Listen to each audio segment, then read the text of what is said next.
Welcome back. My name is Brett Sebion, financial coach at Emerge 360. And I'm Heather Jordan, Managing Director of Emerge 360. Today we're going to be talking about the costs of college and different ways to fund those college expenses for people.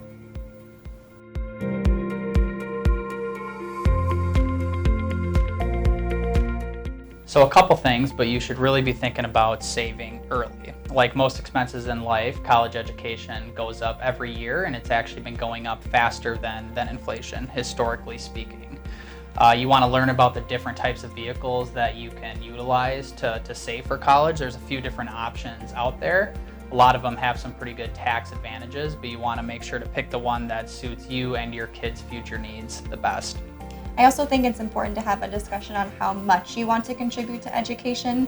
There's no magic number for how much you should, or even if you should. We get that asked quite a bit from clients. How much should I contribute? Should it be a dollar amount or percentage? And there's no right or wrong answer. It's just whatever you're comfortable with.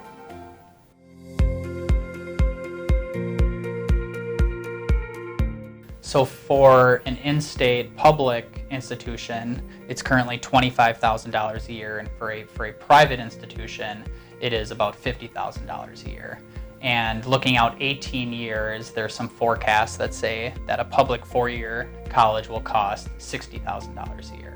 So quite a bit. So it's important to have these conversations early and often and be able to save for those future needs.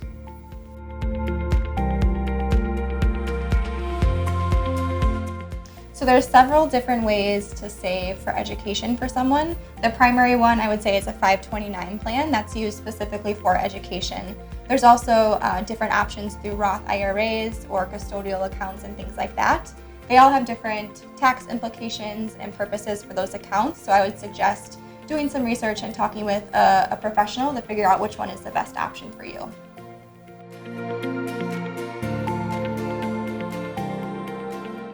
Brett went over the cost of college before, and it's super high. So financial aid comes into play for a lot of different people. And if you go to studentaid.gov, there's tons of resources out there to figure out what financial aid could look like for you, if you qualify, how to do that. So that would be our recommendation as the first step to take to look into that.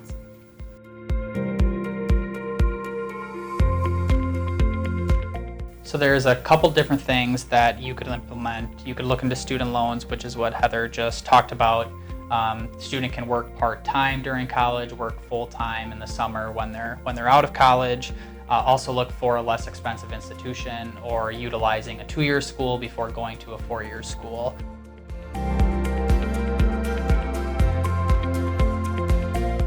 A lot of people again ask how much they should contribute for education for children, nieces, nephews, grandchildren, whoever they want to contribute for. And it's really important to not borrow too much. You have to be able to pay it back within a reasonable time frame, and really just taking a look at your budget to see what fits in there. If you borrow too much money and you're spending all of your income paying that down later on, it doesn't really make sense to do that. So kind of figuring out what your income will be post-education and then seeing how that fits into your plan.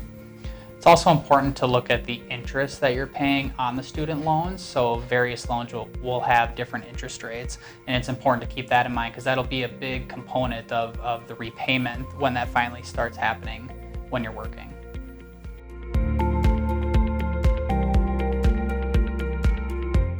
So sooner the better, but you generally have to start paying them back once you graduate from college and start working. But generally speaking, student loans do have a higher interest rate than other traditional type loans, mortgages, etc. So it's important to have a plan in place to start paying those down as soon as possible. And each specific loan will have different terms, so take a look at those terms to see what the interest rate is, what the term is, and kind of go from there.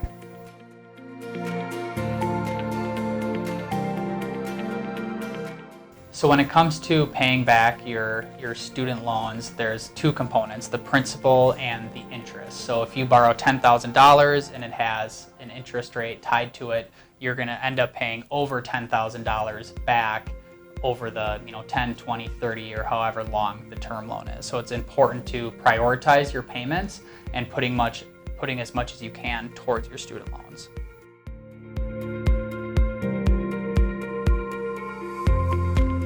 This is a really common question that we get, how to balance saving, debts, things like that.